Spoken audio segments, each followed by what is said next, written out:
What is up, it's Schmeedy, and today we're diving into the best full team of Pokemon to easily clear the Sinnoh story in PokeMMO.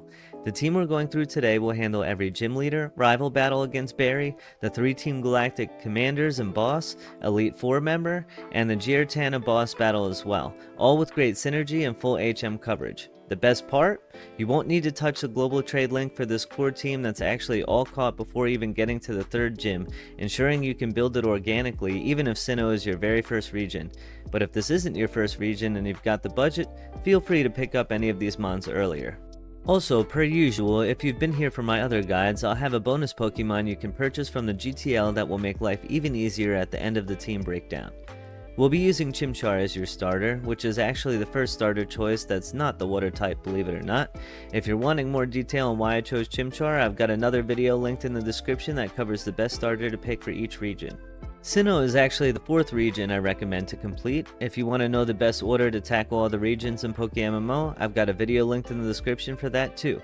If you've been following that sequence and haven't leveled your Pokemon from your prior regions past the Elite 4, you'll be able to have access to them for the Elite 4 of this region for even more coverage and team potential. Now, if you did watch my Johto, Unova, and Hoenn region guides and you're back again, then I know for a fact you're appreciating the consistency. I want to take a quick sec to say how much I appreciate you for coming back, and all of the comments I've been getting saying these videos have been helping and that you're looking forward to the next one. These guides for the best story teams are taking a lot of time and effort to put together, so it really means the world to me. I am making one of these videos for every region, so be on the lookout for the links in the description as I finish them and get them posted. This is the 4th out of 5, so only Kanto is left after this one. I think I have some great ideas for upcoming videos, but I always want to hear from you. If there's something you've been looking for a guide on and haven't found yet, leave a comment letting me know it'd be a cool video to see. If you're a trainer who likes to get paid, which everyone should be in an MMO, then this is the region for you. Sinnoh has the highest concentration of rich trainers for future rich trainer reruns, which is a massively important money-making strategy in PokeMMO.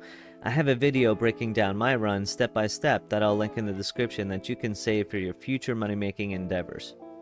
Now, one final thing to keep in mind before getting into the team: story playthroughs don't require perfect EV training, especially if this is your first region without having a sweet center and access to the best horde training locations.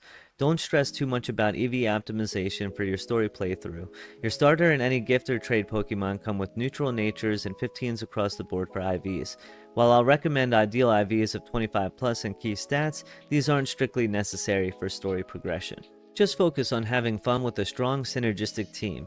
I have received feedback in one of my other videos asking to provide EV recommendations, so if you really want to do that, mirror the prioritized IVs. So for example, if special attack and speed should be 25 plus, then those are the ones that should also be EV maxed. I've got a video for the best EV and experience training strategy too that I'll link in the description for you to check out. Now, enough intro, let's get into the team breakdown and go through each Pokemon in the order that you'll get them. First up is the starter Mon Chimchar that you'll choose in Twin Leaf Town. It evolves into Monferno at level 14 and then into Infernape at level 36, which is after completing the 3rd gym. As a story Pokemon like just mentioned, it will have a neutral nature and 15s across the board for IVs. For the moveset, we'll go with Mach Punch learned at level 14 upon evolution into Monferno, Flame Wheel learned at level 19, Rock Smash via HM given by a hiker at the entrance of Oreburgh Gate, and Flare Blitz learned at level 47.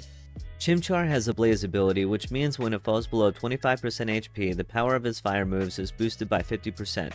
Normally we lead into that and give it a Charcoal to further boost its firepower in that event, but it's farmable only as a random held item in this region, and we've actually got 2 fighting moves anyway, and Mach Punch actually gives us priority too. So let's actually go with boosting the fighting moves by 20% by giving it a Fist Plate, which is found on Route 215 after the path blocked by a tree that needs to be cut. Your starter will serve you well as a strong physical firefighting type attacker with priority and the ability to pivot and build momentum, and it will carry you through literally the entire story even after the Elite 4. Next we have Starly, which you'll catch on Route 201 before getting to the 1st gym. It'll be level 2 to 4 when you catch it, and it'll evolve into Staravia at level 14, then into Staraptor at level 34. You want the nature to be adamant ideally, but Jolly would also be good. You want to prioritize 25 plus in attack and speed IVs with 15 plus in the others and special attack not mattering. For its ability, you need to find a Starly with the Keen Eye ability, not Reckless. This will ensure that when it evolves into Staravia, its ability becomes Intimidate, which lowers the opponent's attack stat by 1 stage when it's sent out. This is a powerful ability that will come in handy against physical attackers. Its moveset will be Wing Attack, learned at level 9, Aerial Ace, learned at level 28, Close Combat, learned at level 34 upon evolution into Staraptor, and will replace Wing Attack, Fly via HM gotten from the Team Glactic HQ, and lastly, Brave Bird learned at level 49. Considering 3 of its moves are Flying Stab, or same type ability bonus moves, we'll have it hold a Sharp Beak, which boosts the power of flying type moves by 20% and can be found as a hidden item on Route 214. Staraptor provides excellent fast physical flying type and fighting type damage and a strong offensive presence throughout the story. It's also nice to have your flyer be a useful member of the team. Next up in the 3rd slot is Bidoof. Now, I know what you're thinking, why would you possibly want a lame Pokemon on your team like that, but hear me out. This one is going to be a super HM mule for us, and you're going to get it on Route 201 at level 2 to 4 along with Starly. It evolves into Bibarel at level 15 for a nice early power boost as well. Because this is going to be your HM mule, honestly don't worry about it too much. But in an ideal world, it would be adamant or jolly nature and prioritize 25 plus in its attack and HP IVs, with 15 plus in the others. Its ability could be simple or unaware. Simple doubles all stat changes, both positive and negative, that are on it. Unaware means it ignores all stat changes of the opposing Pokemon. For its moveset, start out with Bite learned at level 10, Headbutt learned at level 13, Water Gun learned at level 15, and Aqua Jet learned at level 23. Once you start getting HMs, we'll have it learn Cut, Strength, Surf, and Waterfall. You can find Cut in the Team Galactic building in Eterna City. Strength is given by Riley at the exterior of Ire Island when the player first arrives. Surf is given to you by Cynthia's grandma in Celestic Town. And Waterfall is obtained from Jasmine at the beach north of Sunyshore City. For its item, we're going to give it a Silk Scarf, which boosts the power of normal type moves by 20%. You can find a Silk Scarf in Veilstone City. It will give a nice boost to Strength and Cut, which are actually stab moves for this Pokemon. I know I sound like a hater saying Bidoof wouldn't normally ever make the cut, but if this is your first region, it'll be nice to have a Pokemon you can teach 4 out of the 6 HMs needed for this region. It's actually capable of learning 5 out of the 6, but obviously there's the 4 move limit. Moving on to the 4th slot, which is Roselia. You'll catch it at level 13 to 14 on Route 204 or Route 205, which is before the second gym. It evolves into Roserade with a Shiny Stone, and you can find a Shiny Stone near the end of the cave system on Iron Island or in the eastern area outside of Celestic Town. You're looking for a modest or timid nature, and you want to prioritize 25 plus in special attack and speed IVs with 15 plus in the others and attack not mattering. This is another one where you could really go with either ability. Natural Cure heals any status conditions when you switch it out, and Poison Point has a 30% chance to poison the opponent if they make contact. Since we are going to give it Toxic Spikes, there could be an argument for Natural Cure being better.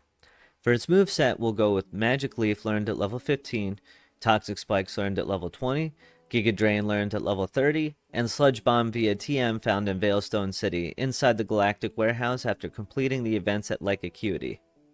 We're going to give it a Miracle Seed to hold to boost its grass moves by 20% and can be found in Florama Meadow.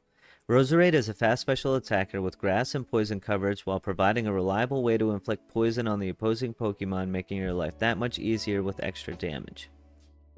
The next Pokemon to make the team is Rotom, which you can find in the old chateau using a lure after the second gym. Rotom has a unique electric ghost typing and actually doesn't evolve. You'll want to get a Rotom with a modest or timid nature and prioritize 25 plus in its special attack and speed IVs with 15 plus in the others and attack not mattering. For its moveset, we'll go with Shadow Ball learned at level 25, Thunderbolt learned at level 34, Hex learned at level 35 and pairs beautifully with the status inflictions from Roselia, and Substitute learned at level 40. The only ability available on this one is a good one in Levitate, which makes it immune to all ground type moves. For its item, we're going to go with Spooky Plate to boost the power of its ghost moves by 20%, and you can find one by going through the Amity Square portals in the correct sequence that leads to the item. Rotom provides a crucial, fast, special electric and ghost attacker that complements your team's focus and provides fantastic offensive and defensive presence. The final slot on the main team is claimed by Hippopotas, which you can find in the Ruin Maniac Cave or Maniac Tunnel on Route 214 before the 3rd gym. It evolves into Hippowdon at level 34. You'll want to get a Hippopotas with an adamant or impish nature. Prioritize 25 plus in its attack and defense IVs with 15 plus in the others and special attack not mattering. For its ability, go with Sandstream, which kicks up a sandstorm when entering battle, and it's effective at chipping enemies and getting rid of their sturdy ability and focus ashes. If you don't want to deal with the sandstorms, you can go with the Sand Force ability. It'll be pretty useless though because it's for boosting certain moves in a sandstorm. For the moveset, we'll use Crunch, learned at level 20, Earthquake, learned at level 44, Rock Tomb via TM, found on Route 211, and Ice Fang via TM, purchased from the Veilstone department store. We'll have it hold the Soft Sand, which will boost Earthquake's power by 20%, seeing as it's a ground move, and you can find a Soft Sand in Mount Coronet. Hippowdon is a bulky physical attacker that is going to do work with its amazing move coverage, dishing out damage while being able to take some hits. Now, we finished up the main team of 6, but we're not done just yet because I do have an optional 7th pick that I highly recommend. This one's fantastic for story playthroughs and PvP too because it's a powerful and incredibly versatile physical attacker that brings the tough as nails dragon typing to the party. But really quick, before diving into this one, if you're finding this video helpful so far, please hit the like button and subscribe because I've been doing a video guide like this for every region so you don't want to miss them. And admittedly, there's a ton more work going into this series than I originally anticipated, so seeing that sub number go up will make my brain happy and keep me pumped up to finish the last region I have left. Okay, the optional but highly recommended pick is Garchomp. You'll catch its pre-evolution Gibble at level 10 to 14 in Wayward Cave on Route 206 after the 6th gym. Gibble evolves into Gabite at level 24 and then into Garchomp at level 48. You want it to have the Adamant or Jolly nature with its 25 plus IVs in attack and speed, 15 plus in the others with special attack not mattering. Make sure it has the Rough Skin ability, which will damage attackers that make contact. Its moveset will be Stealth Rock, learned via TM and acquired after defeating the 1st gym, Dragon Claw, learned at level 32, Earthquake via TM, found in Wayward Cave, and Rock Slide, learned via TM, purchased from the Veilstone department store. We're going to have it hold a Rocky Helmet, which will make attackers that make contact take even more damage on top of the Rough Skin. If you do decide to acquire Garchomp, it would most often be a fantastic replacement for Hippowdon.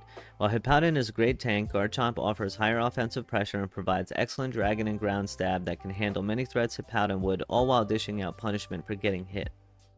Now there's just one more Pokemon to cover in case Sinnoh wasn't your first region or you feel like spending a bit after the 4th gym to make your life even easier. The bonus Pokemon is a true nightmare in Weavile. This formidable Dark and Ice type is an absolute beast, and while you won't catch it in Sinnoh, grabbing a Weavile from the GTL will pay dividends. What makes Weavile so epic is its high speed and attack stats that allow it to outspeed and one-shot a lot of things. It's a fantastic Pokemon for story completion, and it's also an incredibly useful PvP mon, so if you have the money and any intention of doing PvP in the future, I recommend shelling out here for the green numbers and get yourself a 5x31 Weavile and absolutely flex on the NPCs with your PvP ready Pokemon.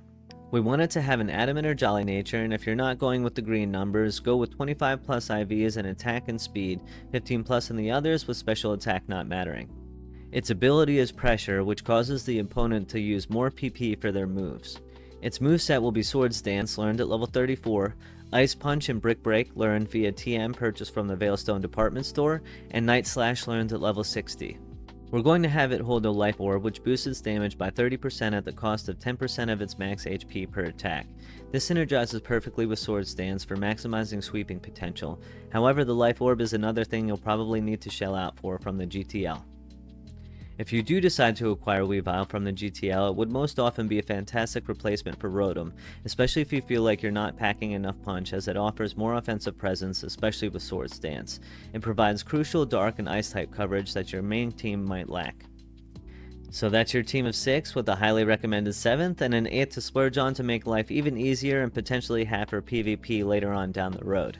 Here's the full team so you can take a screenshot of that to reference for later.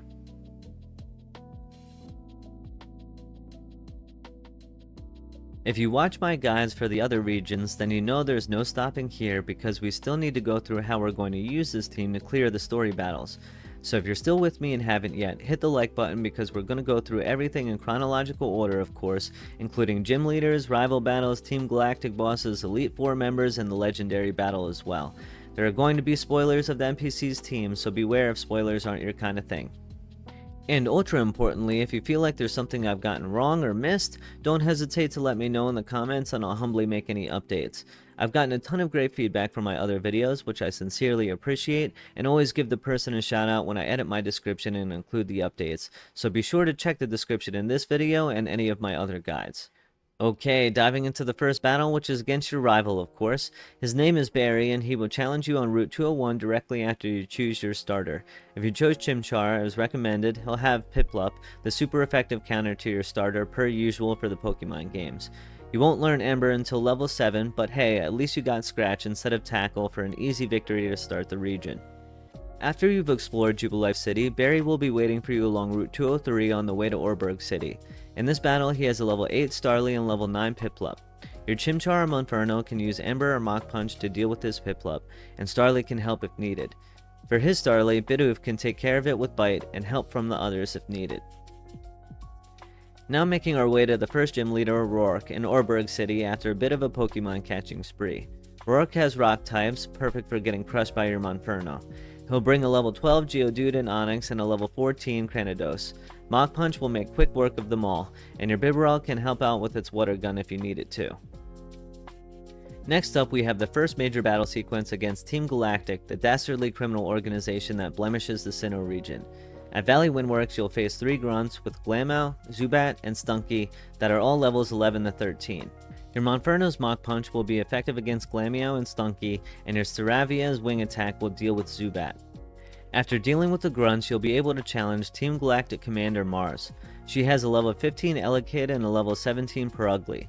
Your Monferno with its fighting type moves will be effective against her Purugly, and its fire type moves will be useful against her Elekid. And now we're on to the second gym in Eterna City, where the gym leader Gardenia uses grass types. She's got a level 20 Grottle and Cherim, and a level 22 Roserade. This should be an easy one with your Monferno's Flame Wheel and Mach Punch making quick work of her entire team. Your Staravia's Wing Attack can also chip in where needed. After this battle, it's worth mentioning that leading Roselia and clicking Toxic Spikes at the beginning of these major battles is a pretty solid strategy to ensure that opposing Pokemon are poisoned when they switch in and take extra damage each turn for the remainder of the battle. I'm going to say this now once so I don't get too repetitive, saying it at the beginning of every battle. Next, we have another battle sequence with Team Galactic. You'll need to clear those lot out of the Eterna building, and there you'll face 6 grunts, 2 per floor on 3 floors. The grunts have a variety of Pokemon ranging from level 16 to 20. For the Glameows, Croagunks, and Stunky, your Monferno's Mach Punch and Flame Wheel will be effective. Against the Zubats, your Staravia can use Wing Attack, and start out by biting the Kadabra with Bibarel, or have Rotom use Shadow Ball. Whichever you don't use first can help the other if needed. After the grunts comes the real contender, Team Galactic Commander Jupiter. She has a level 20 Shellos and Zubat, and a level 21 Skuntank. Your Roselia's Magic Leaf will make quick work of her Shellos, and for her Zubat, your Staravia can use Wing Attack once again, and for her Skuntank, your Monferno's Mach Punch or Flame Wheel are great options. After defeating Team Galactic in Eterna City, you'll encounter Barry again in Hearthome City on your way to whooping up your next gym leader. Barry needs that smoke again first though. This time he'll have a level 25 Staravia, Ponyta, and Roselia, and a level 26 Prinplup. Your Monferno with its fighting moves will be devastating against his Ponyta, and with its fire moves will handle the Roselia even easier. Your Roselia with its Magic Leaf will take care of his Prinplup, and your Rotom with Thunderbolt can handle his Staravia. Your Staravia and Hippotas can chip in if they need them to. After dispatching your rival yet again, hit the third gym in Hearthome City next, where Fantina uses Ghost types. She has a level 23 Duskull and Drifloon, and a level 24 Haunter, and a level 25 Mismagius. Your Roselia with his Magic Leaf and Giga Drain will be effective, especially against Drifloon. Your Rotom with Shadow Ball will be devastating against her entire team, as well as your Hippowdon with its Crunch and Bibarel if you still have Bite on it. If you opted to buy a Weavile, then use its Dark moves to absolutely wallop her team. Cruising right along to the fourth gym in Veilstone City, where the leader Maylene is ready to square up with her fighting types. She has a level 28 Monferno and Meditite, a level 29 Machoke, and a level 30 Lucario. Your Staravia, soon-to-be Staraptor with its flying moves, will be an absolute MVP here, making quick work of her entire team. Rotom should also do work for you here, should you need it to tag in, and your Monferno with its fighting type moves can also hit her team hard. After another gym down, and while you're on your way to beat the brakes off of Team Galactic, Barry will challenge you to another battle. This time he has a level 31 Munchlax, Ponyta and Roselia, a level 32 Staravia, and a level 33 Prinplup. Your Monferno can burn up the Roselia with ease and then use its fighting moves for Munchlax and Ponyta. Rotom will electrocute the Staravia and Prinplup, and it's nice to cover your rival's whole team with just 2 Pokemon at this point in the game. After taking care of business in Veilstone, challenge the 5th gym leader, Crasher Wake, and his water types. He has a level 31 Prinplup, a level 32 Quagsire and Gyarados, and a level 34 Floatzel. This gym is dominated by Roselia with its Magic Leaf and Giga Drain, especially Quagsire, which is 4 times weak to grass. Your Rotom's electric type moves will also be effective against his Gyarados and Floatzel, and Staraptor can help out if it needs to, just watch out for Rock Tomb on Floatzel. Next, you'll get your first crack at Team Galactic boss Cyrus inside the Celestic ruins. He has a level 32 Houndour and level 33 Golbat and Sneasel, and a level 36 Honchkrow. Your Infernape with its fighting moves will be effective against Houndour and Sneasel, and your Hippowdon with its Rock Tomb will be effective against Golbat and Honchkrow. He shouldn't present too much of a problem, at least at this juncture in the story. As you cross a bridge to Canalave City, Barry will stop you for the 5th battle. He has a level 34 Munchlax, Rapidash, and Roserade, a level 35 Staraptor and Heracross, and a level 36 Empoleon. Your Infernape will make quick work of his Munchlax and Heracross with its fighting moves, and it can use its fire move to easily take care of the Roserade. Your Hippowdon with Earthquake will take care of his Rapidash, and for the Empoleon and Staraptor, use your Rotom with its Thunderbolt. Once you've continued familiarizing Barry with the taste of defeat, it's time for the 6th gym against Byron, the Steel-type gym leader. He has a level 38 Magneton, Magnezone, Bronzong, and Steelix, and a level 40 Bastiodon. He pretty much built his team to get packed up by your Infernape. Just watch out for Bronzong using Psychic while potentially holding a Psychic gem, but your Rotom can hit it with Shadow Ball, so no worries.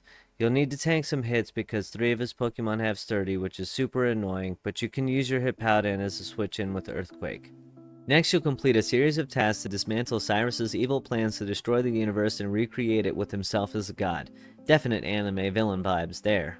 First up is at Lake Verity, where you'll face 4 grunts with a mix of Pokemon including Glameow, Murkrow, Golbat, Croagunk, Stunky, and Houndour, with levels ranging from 33 to 37.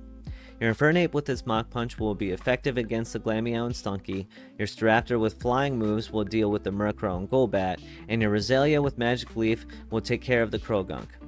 After the grunts, you'll face Commander Mars. She has a level 36 Porygon and a level 38 Bronzor, Electabuzz, and Golbat, and a level 40 Purugly. Your Infernape with its fighting type moves will be effective against Porygon and Purugly, and your Rotom will take care of Golbat with its Thunderbolt and Bronzor with its Shadow Ball. Next, you'll be headed to Lake Valor, where there are 3 grunts with a mix of Pokemon including Glameow, Croagunk, Murkrow, Zubat, Stunky, and Houndour, ranging from levels 38 to 41. Your Infernape with Mach Punch will be effective against the Croagunks and Houndour, and your Rotom will deal with the Zubats and Murkrow with its Thunderbolt. After the grunts, you face Commander Saturn for the first time. He has a level 35 Bronzong, a level 36 Octillery and Kadabra, and a level 38 Toxicroak. Your Infernape with its fighting type moves will take care of Toxicroak, and your Roselia with its Magic Leaf and Giga Drain will take care of Octillery, and your Rotom Shadow Ball will deal with the Kadabra and Bronzong. After throwing a gigantic wrench in Team Galactic's plans, head to the 7th gym in Snowpoint City where Candace, if you couldn't already guess, uses Ice types. She has a level 41 Mamoswine, Weavile, and Medicham, a level 42 Abomasnow, and a level 43 Frostlass. Your Infernape's fire and fighting moves will be incredibly useful here. Flame Wheel will be devastating against Abomasnow, Frostlass, and Weavile, and your Staraptor with its flying moves can easily defeat Medicham. And if you needed to, Hippowdon with its Rock Tomb can also be useful against her team, but it will get hit hard by the ice, so be careful. Onward we go to further dismantle Team Galactic as we once again boldly waltz our preteen selves solo into the headquarters of a criminal organization, balls in hand, Pokeballs in hand. There are a total of 8 grunts and 2 scientists before facing off against Commander Saturn and the big boss Cyrus. The grunts have a mix of Pokemon including Zubats, Glameows, Croagunks, Stunkies, Murkrows, and Houndour, ranging from levels 38 to 41. We'll start out using the same strategy against the grunts as before because per usual, the criminal team is supremely uncreative in their selection of Pokemon. Use Infernape's Mach Punch for the Glameows, Croagunks, Houndour, and Stunkies, and against the Zubats and Murkrows, your Rotom can use Thunderbolt. The two scientists are a bit more challenging. The first has a level 42 Porygon, which your Infernape with Mach Punch will handle easily, and the other has a level 40 Kirlia and Kadabra, and your Rotom Shadow Ball will make quick work of both, or you can use Weavile's Dark moves if you have it. After that, you'll face Commander Saturn, who has a level 39 Ambipom and Kadabra, a level 40 Bronzong and Octillery, and a level 42 Toxicroak. Your Infernape with Mach Punch will be effective against Ambipom, and your Roselia with Magic Leaf and Giga Drain will take care of Octillery. Your Rotom Shadow Ball will deal with Bronzong and Kadabra, and use Earthquake on either Hippowdon or Garchomp to deal with the Toxicroak. Finally, you'll face Boss Cyrus, who has a level 41 Sneasel, a level 42 Crobat and Houndoom, and a level 44 Honchkrow. Your Infernape with his Fighting-type moves will be effective against Sneasel and Houndoom, and your Hippowdon with Rock Tomb will take care of Crobat and Honchkrow. Garchomp's Dragon Claw is also very effective here. After your battle with Cyrus, you'll next face Team Glactic at Spear Pillar of Mount Coronet. There are two grunts to face here, and one has two Croagunks and the other has a Glameow and a Stunky. Your Infernape with his fighting moves will be effective against the Glameow and Stunky, and for the Croagunk, your Staraptor with his flying moves can easily take it down. Next, you'll face Team Galactic commanders Mars and Jupiter in a double battle. Mars has a level 42 Yanmega, Porygon 2, and Purugly, and Jupiter has a level 42 Golbat, a level 43 Gastrodon, and a level 45 Skuntank.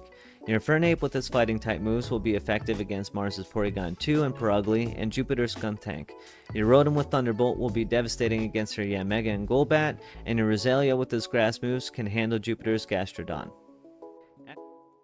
Once in the Distortion world, you will confront Cyrus for the final time to put a stop to his plans. For his final team, he brings a level 43 Weavile, Crobat, Gyarados, and Houndoom, and a level 45 Honchkrow.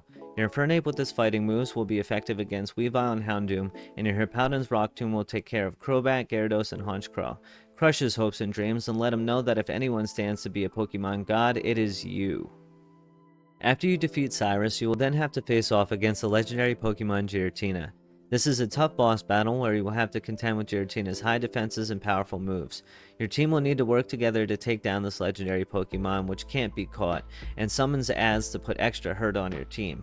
You'll have 3 Pokemon in the battle at one time, so no using Earthquake unfortunately, because it will hit your team too. Instead, your Rotom with Shadow Ball and Hippowdon's Ice Fang will get you the most reliable damage, along with Garchomp's Dragon Claw. For the others, have Infernape use Mach Punch for priority damage, Staraptor use Brave Bird, Bibarel use Waterfall, and Roselia use Sludge Bomb. This is a tough battle, but you will persevere. Next up, we have the 8th and final gym in Sunyshore City where Volkner uses his electric types. His team is composed of a level 47 Luxray, Jolteon, Fanrotom, and Raichu, and a level 49 Electivire. Your Hippowdon with his ground type moves can take care of his entire team as all of his Pokemon are electric type. However, Garchomp is much faster, so use Chomp instead if you have it. There are a few moves to watch out for. Electivire knows Ice Punch, Luxray knows Ice Fang, and Raichu knows Grass Knot, so expect your Hippowdon to get hit with those super effective moves when those Pokemon come out. After defeating the 8th gym and traipsing through Victory Road, Barry will challenge you for the final time at the Pokemon League entrance. For his final team, he brings a level 47 Rapidash and Roserade, level 48 Heracross, level 49 Staraptor and Snorlax, and a level 50 Empoleon. Your Infernape with his fighting moves will make short work of his Snorlax and Heracross. Your Roselia with his grass moves can handle his Empoleon, and your Hippowdon with Earthquake will take care of his Rapidash. And for his Staraptor, your Rotom's Thunderbolt will do the trick. Send your rival packing for the final time in this region, solidifying yourself as a destroyer of dreams. Now it's time to become the Sinnoh region's champion. If you opted to catch or buy a Garchomp, we're going to lead it and immediately click Stealth Rock for the Elite 4 battles. It's just so useful for the extra damage and to break the sturdy abilities and focus sashes. Now, the first trainer of the Elite 4 is Aaron, the Bug-type trainer. He has a level 52 Scizor and Yanmega, a level 53 Vespiquen and Heracross, and a level 54 Drapion. Your Infernape with its Fire-type moves will be devastating against Scizor and Yanmega, and its Fighting-type moves will be effective against Heracross. Your Staraptor with its Flying-type moves can also be effective against Vespiquen and Heracross, and your Hippowdon with its Earthquake will take care of Drapion. If you have a Weavile, then its Ice Punch and Night Slash will make this battle even easier. Next up is the second Elite Four member, Bertha, the ground-type trainer. She has a level 52 Whiscash and Golem, a level 53 Hippowdon and Gliscor, and a level 54 Rhyperior. Your Roselia with his grass-type moves will do work for you here, making quick work of Whiscash, Golem, Hippowdon, and Rhyperior, so keep it healthy. Your Bibarel can also use its water-type moves to be effective against her team. For Gliscor, your Hippowdon with Ice Fang will be very effective, and Weavile's Ice Punch puts a lick on the team as well. Next we have the third Elite Four member, Flint, the Fire-type trainer. He has a level 52 Houndoom and Rapidash, a level 53 Infernape and Flareon, and a level 54 Magnetar. This battle is dominated by your Hippowdon's Earthquake, which will rattle his entire team, especially his Houndoom, Rapidash, Flareon, and Magnetar. Rotom with his Thunderbolt can also be effective, especially for Magnetar, and you could also watch your Bibarel, HM Mule, go crazy with Waterfall and Surf, which would low-key be kind of hilarious. Next up is the fourth and of course not last member of the Elite Four, Lucian, the Psychic-type trainer. He has a level 52 Bronzong and Mr. Mime, a level 53 Alakazam and Espeon, and a level 54 Gallade. This is a battle where your Rotom Shadow Ball will destroy his Mr. Mime, Alakazam, and Espeon, and for his Bronzong, use Infernape's fire moves, and for Gallade, use Raptor's Brave Bird to take it down easily. Weavile with its dark moves will go crazy here as well. Finally, you'll face the champion Cynthia, who actually has varying Pokemon types on her team, making her actually kinda tough. Huh, who would have thought about catching and training a variety of Pokemon and having a stronger team? That's crazy.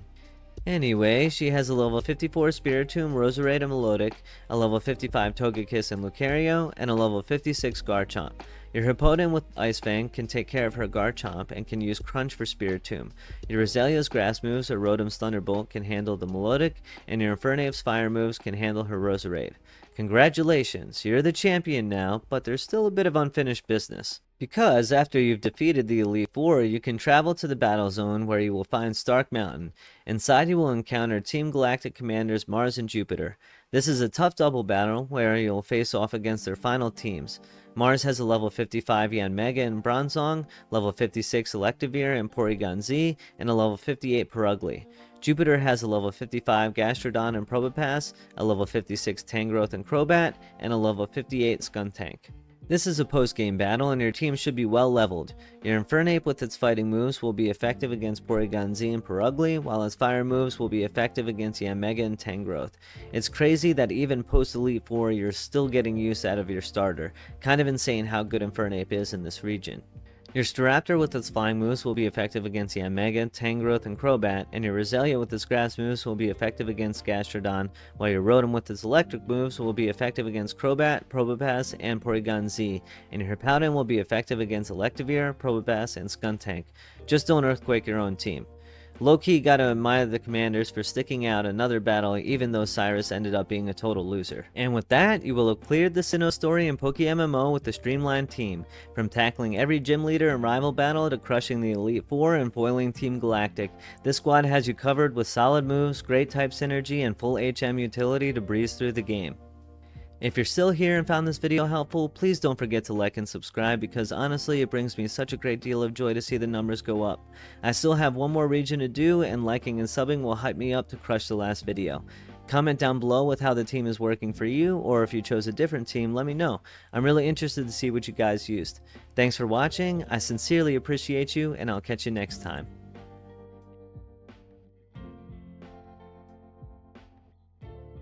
What is up, it's Schmeedy, and today we're diving into the best full team of Pokemon to easily clear the Sinnoh story in PokeMMO.